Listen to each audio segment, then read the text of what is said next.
Jones, Pro Football Hall of Famer, top 100. Tyler Lockett from the Seattle Seahawks. DK Metcalf. Hey, Burleson, you're watching NorbCam. NorbCam. You're watching NorbCam. Hey, what's up, everybody? This is NorbCam coming at you with another Seahawks NFL free agency update. Every day, much like the coronavirus, something new is always going on. So, got a lot to talk about. But before we jump into it, I want to bring on a couple of guys who were with me just a couple days ago talking about this. They're my resident experts, and they help me look better because of their knowledge. I'm going to bring them back onto the show here. We've got Calvin Domingo and Noah Boelter from KGRG Radio. Welcome, guys. How's it going? It's going. It's exciting times, scary times at the same time. We just, I know the coronavirus it's on everybody's minds, everybody's news headlines, but it did hit the NFL just today in the news that Sean Payton, the head coach for the New Orleans Saints, has officially become the first person in the NFL who has contracted the coronavirus. So a little scary.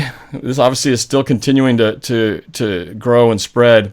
The good news is I saw a tweet from him saying that he's doing well. He's not suffering from the respiratory effects that a lot of the elderly have. So he's just under quarantine, and it sounds like he's doing all right. So hopefully, not too many more guys get it. But, what do you think about this? NFL now hit directly with the news of the coronavirus. Sean Payton, what do you guys think? I think it definitely makes things a lot worse.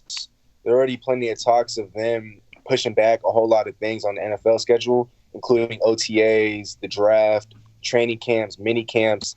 And now in the middle of free agency, the head coach of one of the best teams in football has been diagnosed with the coronavirus. And so I think that kind of limits the New Orleans Saints, in particular when it comes to meeting with other free agents, meeting with like prospects, guys that they're interested in drafting.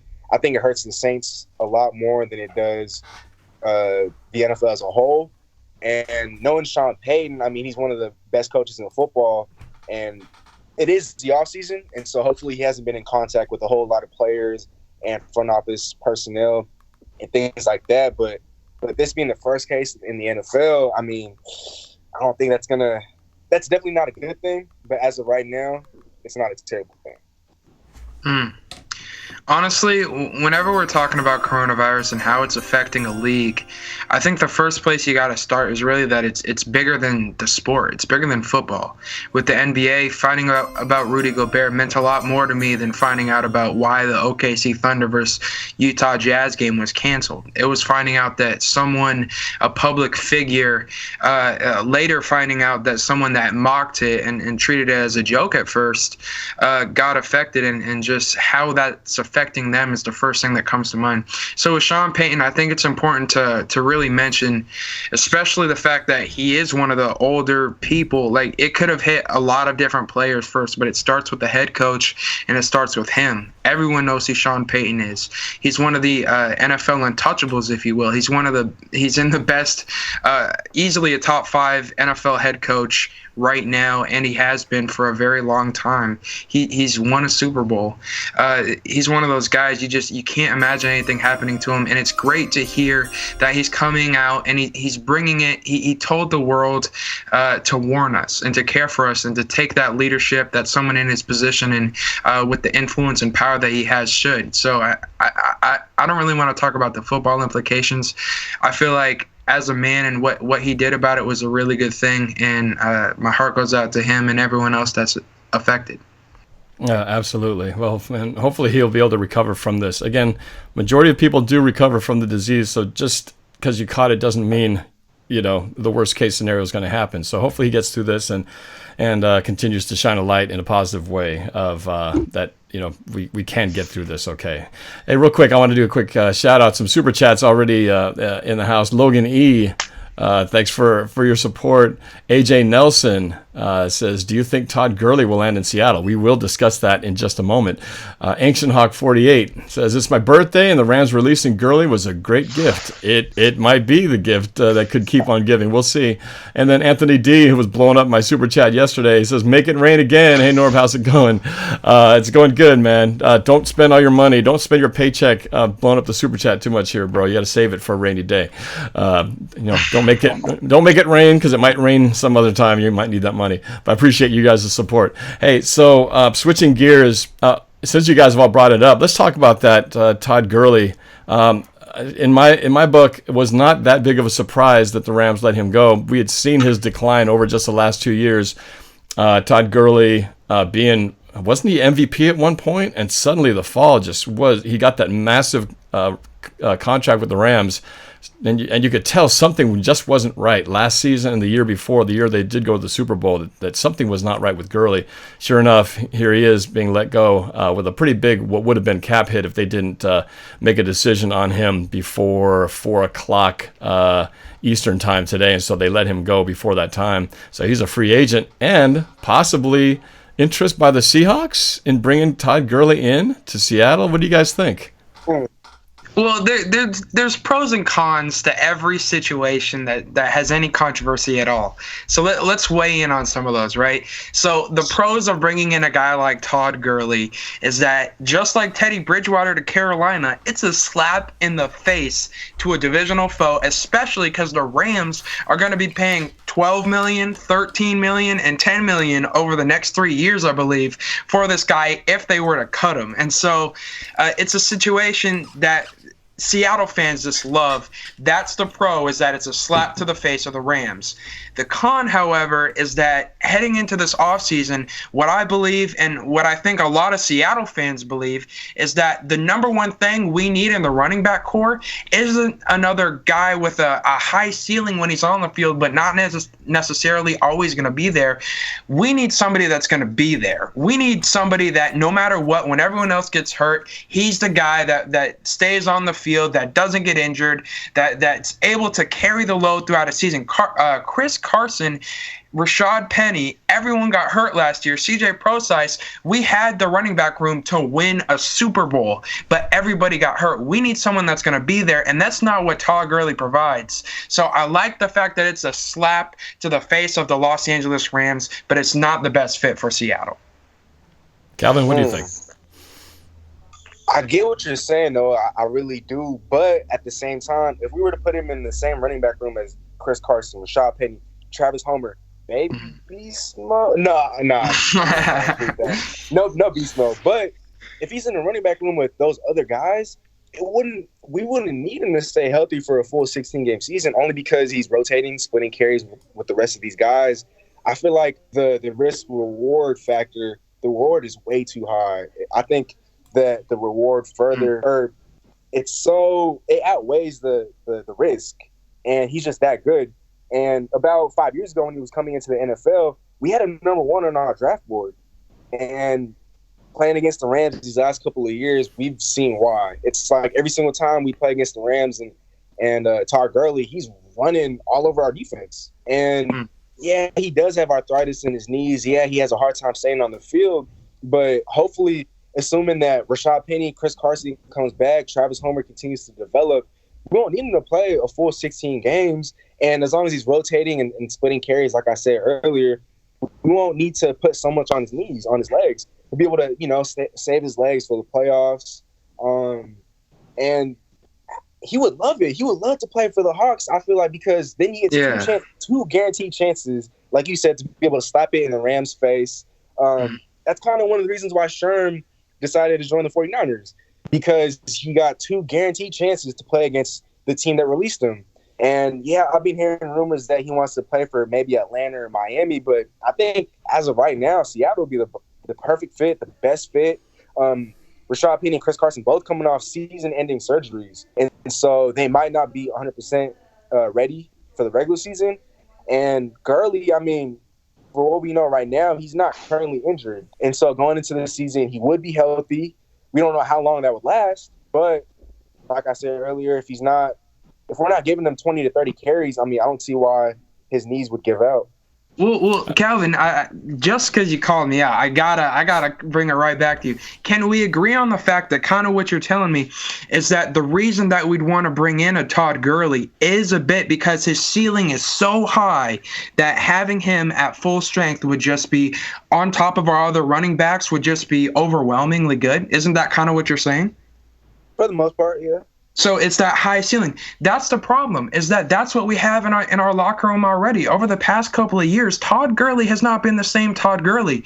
The name is the same on the back of his shoulder pads, but those shoulder pads have been on the bench. Sean McVay's been taking the blame for it, saying, oh, it's just coaching. I forgot I had him in the locker room over there, and I forgot he's been showing up to practice. No. They're making excuses. They've wanted him out of there at least one more season. They barely played him in the Super Bowl. He's not the same Todd Gurley. What I would ask you then is if we're comparing, because if it's really about like the higher end, the ceiling of the player, if that's the reason why we're bringing in Gurley, I would challenge you with this. Who has a higher ceiling right now, Chris Carson or Todd Gurley? I don't think it's debatable. I think it's obviously Chris Carson. I would ask you the same thing with Rashad Penny. Based on what we saw last season and the year before with Todd Gurley, I think that's debatable with Rashad Penny in terms of ceiling and impact right now. Not when they first came into the league, but his knees have not been the same for years. And so that's kind of why it would be fun. It'd be a slap to the face of the Rams, but it's not what we need. My big question would be how much would we have to pay him? I guess to me, Todd Gurley is only a bad move if he costs too much. And the problem for the Rams was he cost them. They put the whole farm on him when they signed that contract, and then his knees went out. So that was a bad deal. Now in this case, like you said, we wouldn't need him to be the number one guy. How much would we have to pay him? Obviously, he wouldn't command number one money anymore, but could he be in there? How much would we be able to get him for? And how much of the Rams are? I don't know if they still cover some of his salary, or if we have to just start a whole new contract. That to me, that's what it always comes down to: is how much would it cost? I think there's a price where it's worth it if the price is right, and that's really what it comes down to. Because I as we've seen, it wouldn't be bad to have, after what happened last year, to have had Gurley ready to go in case those two guys went down like they did last year. He could have come in and definitely, helped us get through some of those lean times. But at what price is what it comes down to. So, Norb, I saw this report from earlier that the Rams still have to cover a majority of his salary. He's still going to be paid $7 million these next 2 years. And so I think he's willing to settle for a contract that's not market value. And Noah, to your point earlier, real quick, I get what you're saying. He's definitely not the same player. I totally agree with you. But if he's splitting carries with the other guys, I mean, that's not a lot on his knees. Let's say we give him 10 carries a game. I feel like we'd be able to unlock whatever juice, whatever he has left in the tank. Let's not forget, he's only 25 years old. So no matter how bad his knees are, he's still only 25. I mean, he doesn't have like the knees of a 60-year-old or like of a 65, of a senior citizen. And so I feel like as long as we can limit his carries, we can limit his touches per game, as long as he's in the rotation with those two other guys, as long as we can keep him fresh, I think it only served to do him better in the long run. Especially when it comes to the playoffs time. I mean, especially when it comes to the playoffs. So I think Nor brings up a really good point that it is about the price. Because if you can get him to sign a deal that's like $1.5 million, $2 million, come on over. Like, come be a Seahawk, Because I was talking about the 12, 13, and 10 million. That's what's hitting the Rams. That's what's hitting their salary cap over the next couple of years, if they release him, right? And so they're still paying him, like Calvin alluded to. If he's just willing to take ours and have that be a little cherry on top, take a little bit less money than he could probably command on the market, just to slap the Rams in the face a couple times a year, I could see it being worth it if he's willing to take like $2 million or less. I'm $3 million. We have a pretty small salary cap window here. We need guys that are going to be consistently there for us, not guys that are have the potential to be a star. But what if it takes him, because he's one of those guys that's used to being the power back, the carrying load. How many games did we see him come in where he was able to dominate for just a half and then they didn't use him the other? I didn't see much of that, because in order to get a guy like him involved, you got to feed him the ball over and over. You got to take those 1-yard losses that are going to turn into 10-yard gains in the third quarter because of how you set up the run. I agree that we are a team that is willing to run the ball 30 times per game, 10, 10, and 10. But I just don't think Todd Gurley, we also don't know how he would respond to that. We don't know if that would bring out the best of him. It could potentially not get him going and even frustrate him. We don't know that. All right. Well, I think if the price is right, yeah. All right. Well, let's move on from Gurley. We'll monitor what happens with him. Another interesting wrinkle in this offseason. But let's talk about the return of Bruce Irvin. Bruce Irvin coming back to the Seahawks. I know a lot of people, including myself, were excited. Then again, I think we in Seattle are very nostalgic with our players. Anytime a familiar name comes back home, we don't even bother to think whether he's actually performing well. We just go, hey, Bruce Irvin's back, yay! What the heck has he done? So let's talk about that. Is Bruce Irvin something to get excited about? He came after a 1-year stint with the Carolina Panthers. What's left in the tank with him? Guys, what do you think? I think it was a great move. If he was on the Hawks last year, he would have led our team in sacks, because he finished the year with 8.5 sacks with the Carolina Panthers. And so while I'm not expecting him to come in and provide double-digit sacks, I'm not expecting him to come in and all of a sudden give us one of the best pass rushes in football. That's not what we're signing him for. And, we're definitely just signing him for depth. He does have a little bit of familiarity with actually not a little bit, a lot. And so bringing back a familiar face like him, he's not past his prime or anything. And so, as you guys know, our biggest need going into the offseason was upgrading the pass rush. And he definitely adds to our pass rush. As long as we don't expect too much from him, as long as we don't expect him to come in and just dominate, I think we should be pretty excited about what we're going to get out of him. And like I said earlier, he does bring a familiar face. And so maybe that helps us bring in another familiar face in Michael Bennett. And so that's where I stand on that. I think part of the factor when you re-sign a guy like a Jadaveon Clowney, same with guys like Aaron Donald, Khalil Mack, they want to know that they're not going to be obviously you're going to get double teamed on certain plays if you are that guy. But they want to know that they're not going to get double teamed every play, and they want to know that they're not going to get triple teamed too often down there in the trenches where you can get away with pretty much anything. Earlier when we did our live stream a couple days ago or yesterday, 2 days ago, I think it was, we were talking about Michael Bennett, and I was like, Michael Bennett's a guy that you bring in and sign so that you show Jadaveon he's not going to be all by himself. Kind of the same role gets played by Bruce Irvin, who's going to even have a bigger impact than a Michael Bennett would have. So now Bruce Irvin is that guy that we signed like, hey, Jadaveon, you're not going to be all by yourself. We brought back a guy that's been productive in our system in the past. He's coming off 8.5 sacks. He's going to try and show us something here. It's helping us get closer to the deal with Jadaveon Clowney that we've been trying to get to. And so that's the reason that I love it the most. And it's a guy that we love in Seattle. He loves us, the 12th man. It's just a good fit. It's nice to have him back. Yeah, no, I agree. And and the good thing is he's still healthy. He played most of the season last year. I think he might have missed a game or two or something. But at 8.5 sacks, that would be a lot on this team, and we welcome that. So I think at this point, and at the price we got him for, that's a pretty good return to get Bruce Irvin back in the Seahawks uniform. All right, let's talk about these. The last, we've all been talking about we need to get offensive linemen here in Seattle. Offensive line this, offensive line that, and here we go. We've got 3 of them signed with the Seahawks: Brandon Shell, Cedric Ogbuehi, and BJ Finney. 3 names that don't exactly jump off like get wet your pants excited about, but they are offensive linemen. But how good are they, guys? Can you give us a breakdown on what to expect from these 3 guys? These are depth moves. We can help loading the groceries. There's a lot, and we can get on that. Yeah. What I was gonna say, these are depth moves. I didn't know who these guys were when I first heard the names.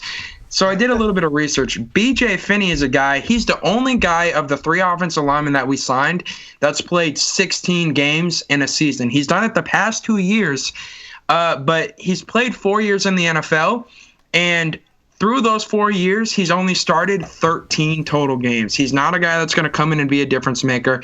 It's a depth move, someone that can compete for center.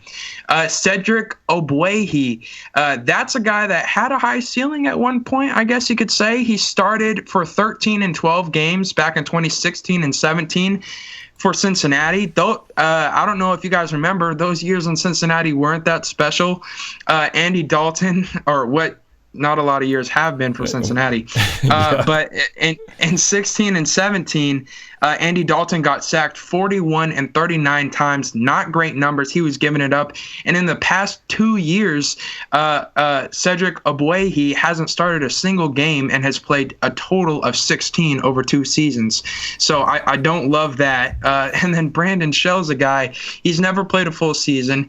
And of all the games that he's played and been active for, he's never, or this past season, he wasn't even starting all 15 of the games that he was active for. He only started 11. Before that, it was 14. Before that, it was 12. These are 3 guys, like I said, their ceiling isn't that high, but their depth moves. They provide us with some more bodies to come in there and compete so that we can make sure we hopefully not as many injuries as last season along our offensive linemen. It's depth moves. I like to see it. We needed more bodies down there that have at least starting experience.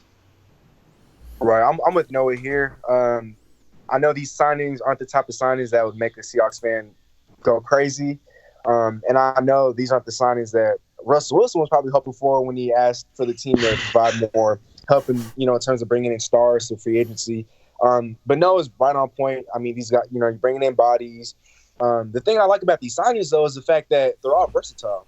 We like signing guys that are versatile on the offensive line who can switch between center, guard, tackle. And the thing is with Ogbuehi and B.J. Finney, they've had snaps at right tackle, at right guard, left tackle. And so not only are we bringing in bodies, we have guys that can play all across the offensive line. And so the last couple of years, we've been signing offensive linemen on the cheap. Last year, we signed Mike Ifedi. The year before that, it was DJ Fluker. And at least with Ogbuehi, he does have that first-round pedigree. It's been 5 years since he was drafted in the first round. But that's another thing that I noticed about us is that we like going after these guys who have first-round pedigrees. It might not always pan out, but they still have that potential. They still kind of have that factor that makes us want to – that kind of appeals to us in the first place. And so while these aren't the signings, like I said earlier, that are going to excite us, they should definitely provide a little bit of stability across the offensive line. And seeing the fact that Cleveland got Jack Conklin for only 3 years and $42 million, that kind of makes me think like, wow, we weren't willing to throw that sort of money towards Jack Conklin, because he would have been a huge upgrade at right tackle. At $14 million per year annually, it's not like Cleveland paid him way too much money. I definitely feel like that was a guy we could have gone after, knowing that we didn't have to give him like 16, 18, 19 million a year. But all in all, I mean, I guess these signings will have to do for the time being. Well, and you mentioned, these guys aren't big name guys and, nothing to get excited about. But then again, when you look at outside of Dwayne Brown, was anyone on our line, anyone to get excited about? We've been managing with guys you don't really get excited about for the most part. Justin Britt had been pretty solid till he got hurt last year. But look, at least they're homegrown. Yeah, at least they're homegrown, true. But DJ Fluker came from. We brought him in a couple years ago. Okay. We brought. Hey, that used to be a big name before. I know. So I'm just saying it's not that different from what we've been doing. I guess the question now is, with these guys coming in, how much does that change what our existing line is going to be? Does this? It seems to be an indication that Jermaine Ifedi, by popular demand, everyone's been wanting him out for I don't know how long. Well, he might have been handed his hat at this point. Is this probably the end of the Ifedi era? At right tackle, for sure. I think if we bring him back, we're going to have to put him somewhere else along the offensive line. We've given him 5 years now to do his thing at right tackle and he hasn't shown any signs of improvement whatsoever. He's still kind of the same player that he was 5 years ago. And so unless we switch him over to right guard or left guard, he's out of here. Yeah, he's a free agent. Ifedi's a free agent, right? So he's still got a contract yet to be determined, isn't he? Is he a free agent? Because I think we declined his 5th-year option. Yeah. So, yeah, unless they make a move here, I mean, it sounds like he would be going out the door if the way things are looking. And for that matter, I guess we're on the subject of now Seahawks who might be walking out the door. We're talking about Ifedi and Justin Britt. Justin Britt with a big salary cap hit coming up. This might be the end of the Justin Britt era, guys. You think that's could we possibly lose both those guys?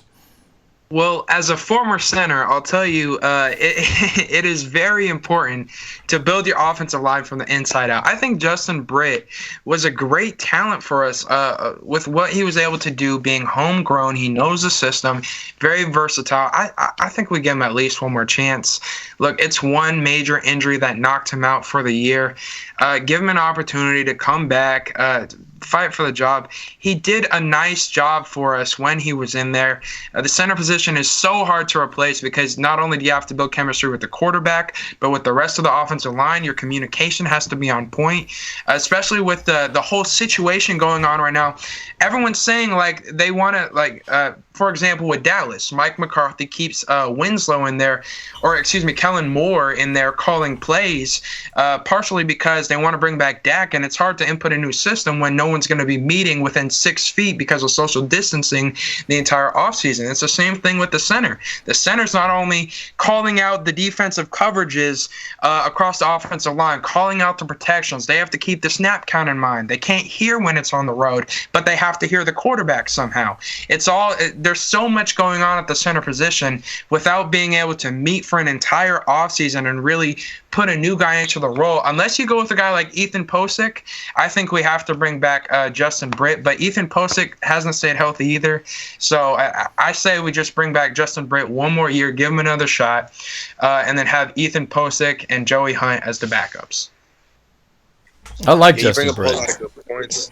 Yeah, I thought he was one of the more stable, solid linemen on the Seahawks roster until he got hurt last year. So it would be nice if he could find a way to, I guess, restructure his deal and stay at least another year while we're still this transitioning to what will be our future offensive line. It seems like our line's always in the state of transition. But, aside from Dwayne Brown, he's the only one guy you can really kind of count on as being the one solid in that line. But who knows? We'll see what happens. Calvin, you had something to add to that? Oh, yeah, no, you kind of already said it for me. I think I'd love for him to stick around.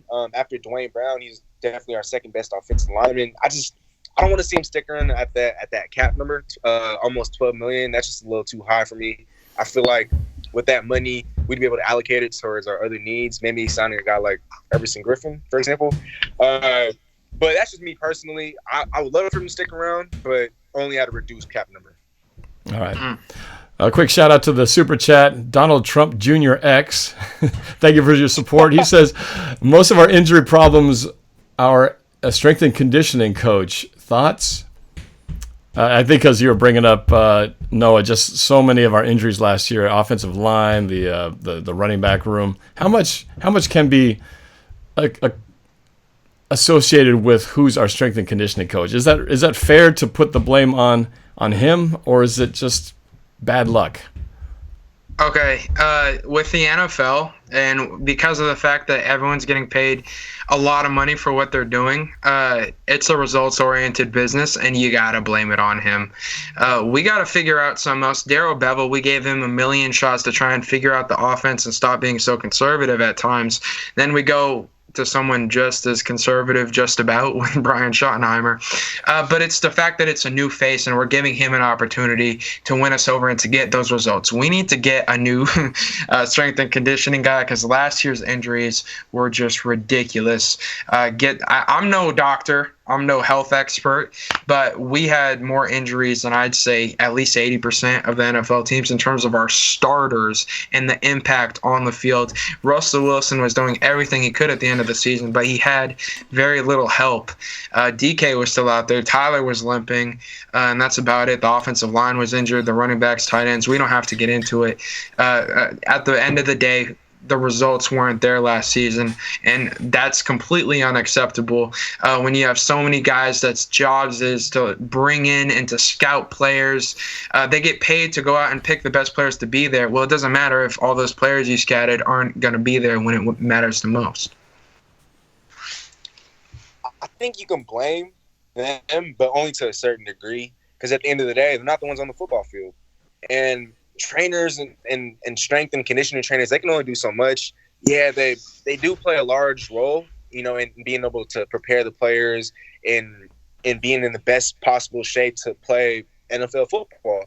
And we did have so many injuries to the point where it was like, damn, we're getting injuries over here, injuries over here, injuries over here. And so it is fair to wonder, like, what's the strategy behind what they're doing? And so that's where I would blame them. But at the end of the day, I mean, they're not the ones on the field. And so I wouldn't blame them 100%, but I'd probably say 40-60, 50-50. Yeah.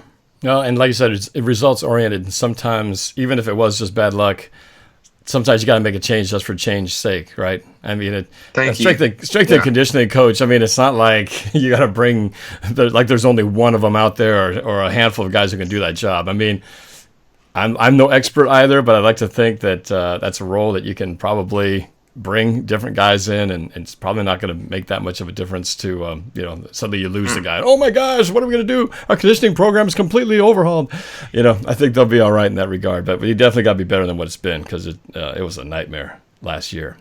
One last name that we didn't mention was Tedrick Thompson. We were speculating on what's going to happen with the other guys, but Tedrick Thompson, I think, already has been informed that he is going to be not re-signed with the Seahawks. Tedrick Thompson, was a little bit of a thorn in the side for many Seahawks fans. We saw him get burned on several occasions early on in the season. Had a couple of big plays. That one interception against the Rams at home was a pretty amazing play with the fingertips underneath the ball, and got an interception, I remember, against in Cleveland. But in the end, we hoped a lot that he would step up and be the guy, and it just didn't quite pan out. Guys, your thoughts on Tedrick Thompson no longer being a Seahawk?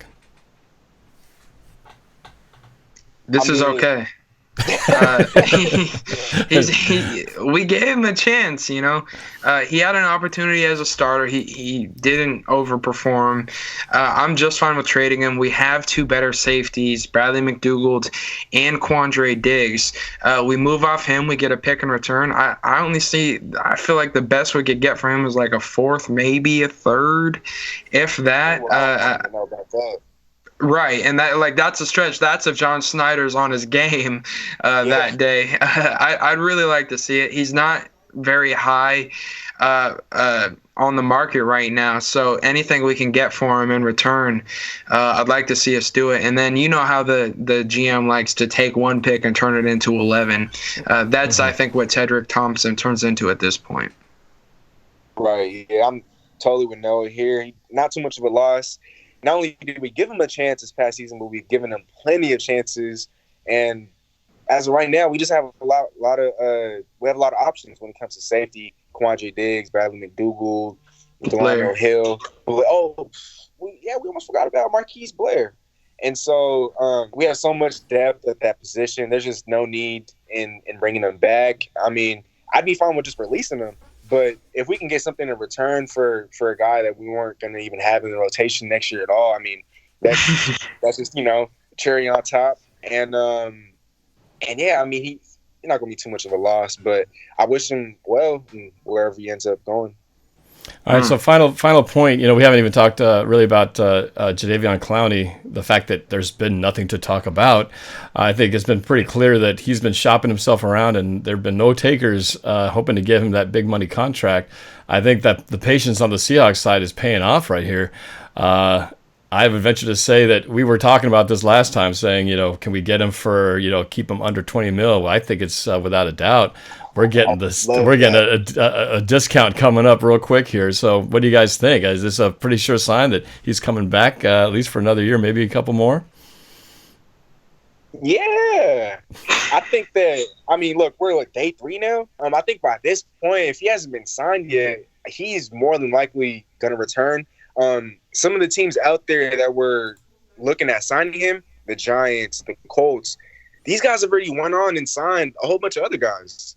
The Dolphins were also in consideration. They've signed a whole bunch of free agents. And so all these teams that had all this cap space, that cap space is slowly dwindling. And there was this report that I read talking about how Clowney just hasn't seen the offers that he's expected in the open market only because of the coronavirus and how like it's forcing all the social distancing and all that. And so a lot of teams, they're unable to bring him in for a physical, and so they're not sure if he's completely healthy coming off that core muscle surgery. And so I think that's another reason why teams are hesitant to sign him to a big money deal. And that's why they're going in other directions, knowing that, okay, he wants more than $20 million. But just because they're not certain of his health, they're veering away from him, and that definitely opens the door for us to get him at a discount. Well, and I feel like I brought this up on the last live that we did, but it's so important. And I think it's going to be when we look back on how this deal gets done with Jadaveon Clowney, wherever he ends up, I feel like it's almost going to be just as important a piece as any is that immediately before any team was able to bring in Clowney on whatever his contract turns into, that trade of DeForest Buckner to the Indianapolis Colts, where he got paid to be the number 1 defensive lineman in the NFL. Other teams are looking at that like, whoa, that was the big splash, big money play of the offseason for that position. They look at a guy like Chris Jones and see him get franchise tagged. It's situations where you're seeing guys that are getting so much money right now at that position, and I don't know if DeForest Buckner earns that much money in Indianapolis. Other GMs are thinking the same way. The Colts, why were they willing to trade such a good pick for DeForest Buckner rather than trying to overpay and sign Jadaveon Clowney? What turned them off of that? They could have kept the same pick and signed Jadaveon Clowney, and that's one of the teams that was rumored to be offering him so much money alongside the Giants. Why did they go away from that? These are the questions that you have to ask. I think it's even more than just the whole coronavirus and not being able to test him. I think it's just questions about his level, his impact. From a GM standpoint, we know how much those guys in New York have been getting beat up for the guys that they brought in, from Daniel Jones to passing on a quarterback a couple of years ago for Saquon. I agree with the Saquon pick, but that's been one that they've been hearing a lot of controversial thoughts about. Do they want to pay a whole bunch of money for a Jadaveon Clowney who's going to help tremendously in the run game, but he's not going to be there 16 games a year, and he's not necessarily going to help you too much in the sack department? That would look like, to the New York fans, another questionably overpaid guy that they might move off of a year or so down the road, just like they did with Odell after paying him. It's one of those situations where Jadaveon Clowney is not getting the looks that he wanted in free agency. It's a great thing for Seattle. As soon as I saw the DeForest Buckner trade, I was pumping my fist, not only because we don't have to see him twice a year, but because of the fact that someone else took a risk. And if you go and make that trade for DeForest Buckner, you're not going to try and sign another guy for top dollar on the same defensive line that offseason. It was a great thing for Seattle. Jadaveon Clowney is starting to realize, like, okay, now my options are really dwindling. Either they don't have enough money or they're not going to compete. May as well stay where I'm at and try and get a deal done. It's a great thing for Seattle. It's a very good thing for Seattle for sure. So we'll see. I'm sure anytime soon we'll be reading about a deal getting done. But right now it's just the wait and see game. But anyway, guys, I'm going to cut this shorter than our usual collaboration here, but I thought we covered a lot of good stuff. We're not done yet, so I figure we'll do this a few more times if you guys are good with it as free agency continues. But I want to make sure you guys get a chance to talk about where they can listen to more of your insight on NFL and sports in general. Again, we got Calvin Domingo at Steezy Way on social media, Noah Boelter at DJ Squabo, and you can also catch them on KGRG Radio and their podcast. Why don't you guys tell them when they can find you? Yeah, so we do a show every Saturday. Coincidentally, not this Saturday because the college is getting cleaned out. Norva's going to be on the show. We're going to have to try and redo that for next week, but it will be on SoundCloud under the Bolt, TheBoelt. That's the name of the show. And then I do daily videos. I broke down what the Seahawks have done in free agency on YouTube at DJ Squabo. That's the same as my Instagram handle. But the number one place that you can listen to us every single week is going to be through that KGRG app, 10 to 1 on Saturdays. If you miss it, those hours don't work for you, listen on SoundCloud under the Bolt. All right. Well, thanks again, guys. I really appreciate your insight, helping me look better as I do these video blogs to talk about different perspectives on what's going on in the NFL. If you guys like this video, please make sure you hit the like button and subscribe. I could always use that, and of course, hit the notification bell. That way, anytime one of these breaking news videos comes out, you guys will be one of the first ones to get notified on it and can join us live when it happens. All right, guys. Well, thank you again for joining me. Let's do this again soon. And as always, stay safe, stay corona-free, and we'll talk to you guys very soon. All right? Perfect. Always a pleasure, Norb. All right, Appreciate my it, pleasure. Norb. All right, no problem. All right, and to everybody else, go Hawks.